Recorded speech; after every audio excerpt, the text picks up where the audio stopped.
Blessed are those who believe without seeing. John 20 verse 29. Magandang buhay mga katiats, ito'y re-upload video ko 4 years ago dahil sa nagkaroon ng copyright at aking binura yung old upload. At ito yung ating bagong revise upload ng video na ito. Merong magandang topic dito dahil merong alkitran na may bakat na gold bar at itong mga bato na kinurting palaka sa kabundukan. At bago tayo magpatuloy, shout out muna tayo. Shout out muna tayo kina Jeric Manlumahay, kay Ronnie Banacon, Big 5, user QY7, Danny Flores, kay Zapero. Shout out kay Robert Mulato, Keneta Buak, kay Juntox, Yolanda Galang, kay Edgardo Cuervo. Shout out kay Arnel Sadagnot, Turio Bulsao, kay Neil Bacaro, at kay Rinante Tapol, at sa mga hindi nabanggit na mga pangalan, shout out sa lahat. Tayo na ngayon magpatuloy sa ating analysis. Alright mga katiats, at ito yung pinakauna na picture ng padala ng ating katiats, at ngayon ko lang ito na-replyan kung anong kahulugan ito. Well, sa unang tingin mo sa picture na yan guys, parang baliwala lang siya, pero if you take a closer look, kung titingnan mo talaga ng mabuti, ano ba itong itsura na yan guys, yung nagaganyan na parang nabasa nyo ba ang iniisip ko? Ngayon, meron akong ilagay na picture. Ayan. At kung atin yan ilagay dyan, ito ay sample ng Yamashita gold bar na ganyan ang itsura. At kung ilagay natin yan dyan, well, tugma na tugma yung itong kanyang itsura guys, itong mga ganyan. Nakasalant ang gilid, ay ganun din ito dito. Kaya there is no question na sa palibot ng lugar na yan, 50 meters circumference kung saan nakamarka yung marka na yan, ay mayroong gold bars dyan na nilulubog sa alkitran or asphalt. Kasi itong itim dito na nakapalibot, yan ay alkitran or tinatawag na asphalt, at yan ang binabalot sa mga gold bars para hindi ka agad mapansin at mahalata ang mga gold bars. Kung sakaling makita man ng mga tao ay hindi nila mapansin kasi itim na siya at parang bato na lamang. Okay, so saktong-sakto talaga yung korte, yung nakaganyan. At meron silang naiwan na traces of asphalt or itong alkitran na tinatawag natin sa wikang dialect. Yung alkitran na yan ay ginagamit ngayon as yung pang-cover sa ating mga national roads or national highways. Pero noon yan ay ginagamit na pangbalot sa mga gold bars. At yung mga gold bars na yan ay inuhulog na lang sa kung saan, sa mga balloon, old wells, inuhulog yan sa karagatan, sa mga chamber ng bato, inuhulog na lang yan, sa mga hollow tree na nakabalot na alkitran. Okay ba guys, so ito ang pag-analyze dyan sa lugar na yan.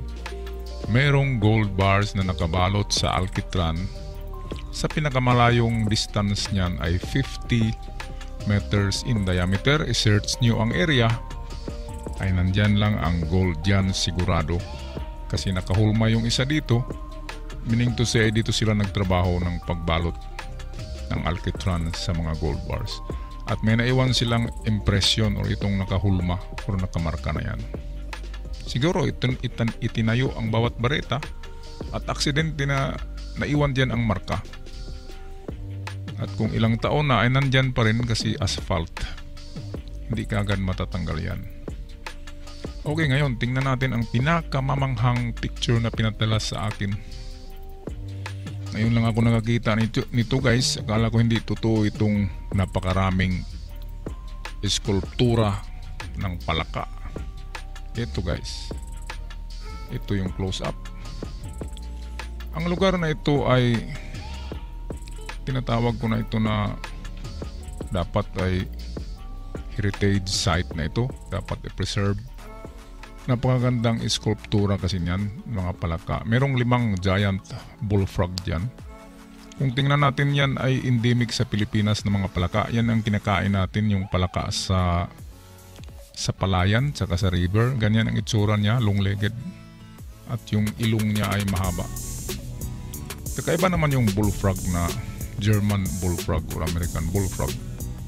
Nakakalaso naman yun. Itong klaseng palakang ito ay masarap iprito. Okay, at sino ba naman na Pilipino ang marunong mag-skulptura ng palaka? Noong unang panahon, wala sa isip natin yan na ang mga bato ay gawing hugis palaka. Ngayon, bakit kaya ginawa ng mga Hapon na mag-aksaya sila ng oras, panahon at pagod yan? At kung ako ang general ay ipahinto kita kung ano mang ginagawa mo diyan, kung artist ka ba o sculptor. Kung gumagawa ka ng palaka ay patigil ko yan kasi gera nga. Dapat ay magtrabaho, magbantay at serve sa frontline kung gera.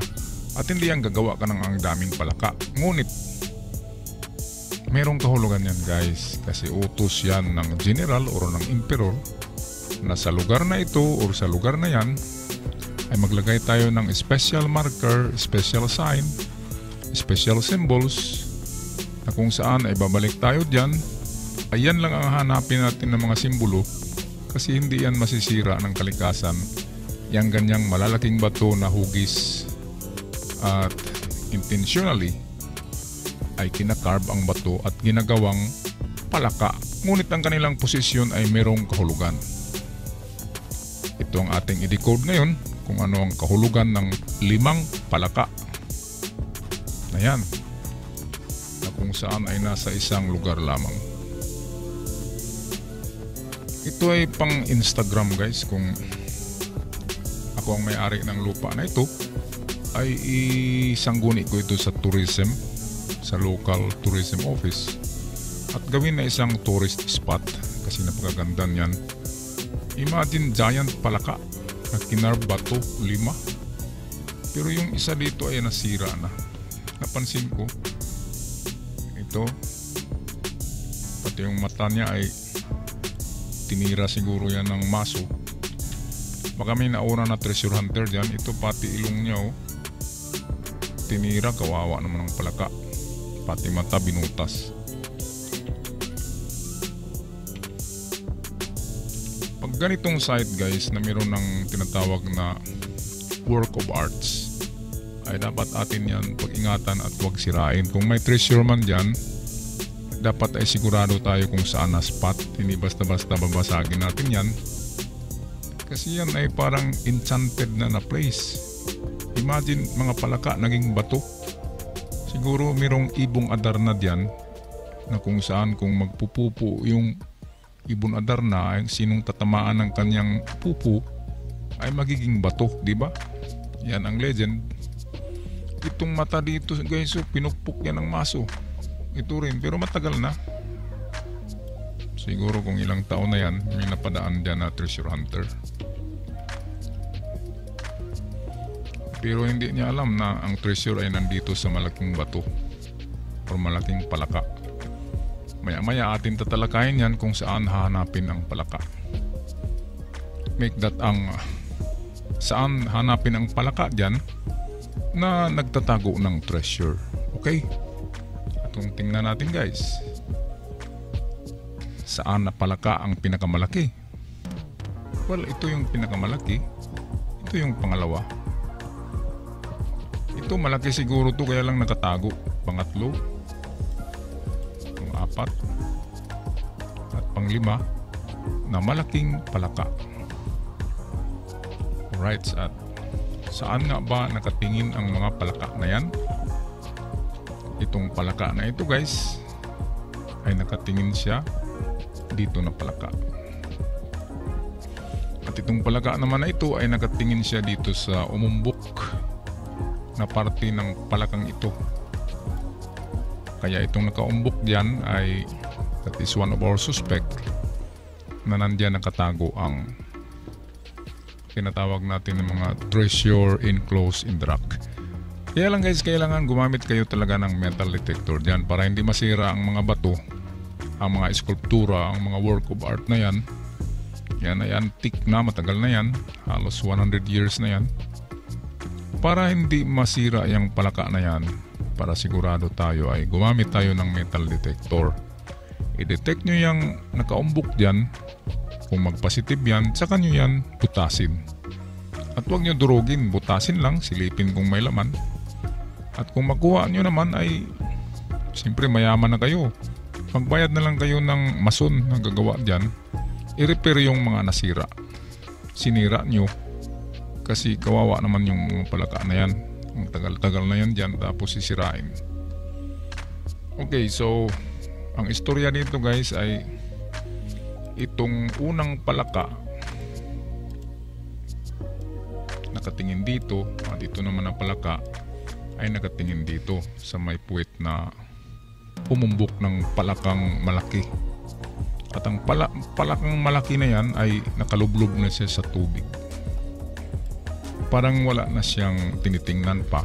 Parang meron siyang inuupuan, binabantayan sa kanyang tiyan. Kaya ito ang number 1 suspect natin na palaka na nagtatago talaga ng treasure. Ang problema, paano nga ba yan hahanapin or kunin, masisira yan. Kaya gumamit ng special detector, metal detector lang, wag na yung mga scanner.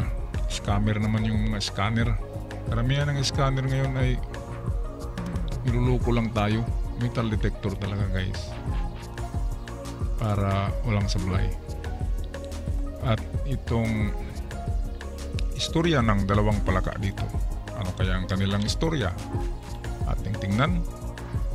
Itong palakang ito ay nasira ng mata, pinukpok yan, ngunit hindi hollow kaya nasira lang. Pero itong dito guys, parang hollow rock siya, parang hollow yung mata. Siguro may nakuha dyan, sana walang nakuha. Pero palagay ko kung tingnan, malalim yung hollow niya oh. So meaning to say, yan ay hollow rock, simento lang yan. At mayroong nakatago dyan na nakuha na. Okay, pero meron pang naiwan to na isa dito sa matabang palaka. O ngayon guys, itong palaka ito ay kunin nyo ang sentro. Nakatingin yan dito. Yan ang kanyang linya. At ito naman na palaka ay ang linya ng kanyang ilong ay dito rin. Ayan. At ito naman siya, ang ilong niya ay ayan, dito rin concentrate yung kanilang mga ilong sa area ito. Kaya ano ang iniisip nyo guys? Yun din ang iniisip ko. Okay. Kaya lang ay tubig ang nandito. At kung malalim ang pagkabaon dyan, talagang natural water trap. Mahirap magukay pag may tubig. Pero try nyo na lang sa hanggang 2 meters lang. Try nyo paghukay dito guys within 2 meters. Okay, at gumawa ako guys ng drawing ko para mas maliwanag. Ito ay top view or aerial view, yung sa taas ang tatingin para kitang kita kung saan hahanapin ang ating hinahanap na binaon dyan. Sa palagay ko ay yan ay medyo malaking treasure kasi bakit naman pinagugulan ng panahon para lilukin o i-carve yung mga bato na malalaki na yan at gawing palaka. Napakaganda naman ang pagkagawa. At sa tansya ko ay nasa 3 linggo siguro to 1 buwan ang paggawa ng 5 palaka na yan. Okay, so ganito ang istorya guys. Ating tingnan sa ating araw. Ito ang unang palaka na nagsasabi na titingin ka sa palakang ito. Sa pangalawang palaka, ito yung pangalawa. At ang pangalawang palaka naman ay nagsasabi na titingin ako dyan sa matambok na palakang yan. At yung pinagtataka ko ay merong nakaumbok dito sa gilid niya. Kaya yan ang unang metal detector nyo, yung parte na yan. At kasama na rin yung buong katawan nito ng palaka na to. Okay guys, so Ngayon, ang palakang ito naman, ang karakter niya ay nakalublob yung ulo niya sa tubig. Hindi siya nakatingin sa itaas, hindi nakatingin sa unahan. Siya ay parang may binabantayan sa kanyang tiyan na tinatago. Parang conscious siya na meron akong tinatago. Kaya ganito ang postura ko, yung ulo ko ay halos nakalublob na sa tubig. Okay, so sa 5 palaka siya ang pinakatambok, pinakamataba, meaning to say ay siya yung malaki ang kinakain. At ang kinakain yan ang simbolo, ang kinakain niyan ay gold. Ang tinatago niyan ay gold. Kaya siya malaki. Okay, at tumitingin siya dito. Okay guys, yan yung ilong niya naka-punterya. Ang mga ilong ng palaka, kung ating tingnan, yan ay mga matulis. Na yan ay naka-triangle yung mga ilong nila na yan. Yan ay mga sign for arrow. At yan ang mga sign for direction. Kasi hindi mata ng palaka ang gagamitin. Sa kaso na ito ay kung mata kasi ang titingnan mo na guide kung saan nakatingin, ay ang daming tinitingnan niya, no? Doon. So hindi pwede. Hindi naman pwedeng 10 treasure ang nandyan. Ang daming mata niyan, guys. Kakaiba kasi yung kaso sa mukha ng tao. Yung mukha ng tao, yung mga mata ang nagtuturo. Kung isang mata lang, kung saan nakatingin yung isang mata, doon hahanapin kung mukha ng tao. Pero iba ito kasi palaka. Kasi ilong yung tinitingnan natin na direksyon. Okay, so number 3, ang ating suspect number 1 na nagtatago. Para sa akin, meron siyang tinatago na giveaway sa kanyang tiyan o sa kanyang gilid kung saan umumbok itong dito. At meron pang pangalawang treasure site or digging spot. Saan ba yun, guys? Yun ang tinuturo ng 2 palakang ito. So kung kunin natin ang gitna ng palaka, ipunterya natin sa ilong niya, ganun din dito. Kung saan mag-intersect yung line, gaya nito. Nag-intersect ang line dito. At kahit na itong ilong ng palakang ito, ay mag-intersect din yan sa line dito. Kaya ang area ay hanggang dito ang area na huhukayin nyo. Kasi yan ang tinuturo. Hindi pa tayo guys gumagamit ng metal detector dito. Ito ay talagang decoding lang through symbols, through markers ng mga palaka. At ang palaka ay nagsasabi na ang treasure ay nasa basa or in the shallow swamp, in a creek kung saan mayroong tubig, nandoon ang palaka. Kaya palaka ang nilagay nila dyan para malaman na ang treasure ay nasa may tubig. Kaya nasa may tubig ang treasure. Ang malaking deposit dyan ay nasa tubig kung saan nakaharap ang kanilang mga ilong. Okay, so ito na yan guys, ang mga intersection drawing natin ulit. So ito yung mga intersection lines. So dito maghukay. Hanggang 2 meters lang yan kasi pag tubig, water traps. Natural water trap ang tawag dyan. Pag hukay mo ay marami na namang tubig. Kaya ang gawin ay, halimbawa ito yung butas nyo, ay gumawa kayo ng yung pangtusok na rod. Tinatawag yan na sounder ng mga taga-agusan. Tusok-tusok nilang lupa. Mayroong bulitas yan sa dulo ng kabilya. At itutusok yan. Kung sa baba ay mayroon kwadrado na simento, ay tatamaan yan at ma-feel mo yan na flat sa pagtusok-tusok. Kasi titingnan mo kung gaano kalalim ang pagtusok mo. Kung uniform ang lalim ng tusok, kung saan may tinatamaan na parang bato o simento na malapad, malamang yan na yung treasure box na gawa sa simento, yung concrete cement box. At ang itsura niyan ay nasa 1 meter by 1 meter lang yan. Nagaganyan yan. Of course, nasa half meter ang kapal niyan. Ang estimated na laman ng gold bars niyan ay nasa 10 hanggang 20 ka gold bars ang pwedeng ilagay dyan. At kada isa ng gold bars na yan ay estimated 10 to 12 kilograms bawat isang bareta. At magkano ba ang halaga ng 1 kilo na bareta of gold? Well, that is around 10 million or 12 million ang bawat bareta kung yan ay nagtimbang ng 10 kilos to 12 kilogram bawat isa. So isang bareta lang ang kailangan guys, mayaman na kayo, huwag kayong mag-away. Ating kapatid, pareho ang hati, walang lamangan. Pareho ang hatian talaga dyan para walang magalit. Okay, so isang bareta lang. Mababago na ang buhay nyo, huwag na kayong mag-away. Kung merong may-ari ng lupa niyan, hatian nyo. Kalahati din sa mga treasure hunters. Pantay-pantay, ganyan ang walang lamangan. Huwag nyo na sundin yung mga 70-30, 60-40. Nakakalamang na yan. Kailangan 50-50 talaga. Okay, so kanina ito yung ating prospect or suspect number 1. Malaking number 1 ilagay natin dyan. Ngayon ito naman yung prospect number 2. Dito.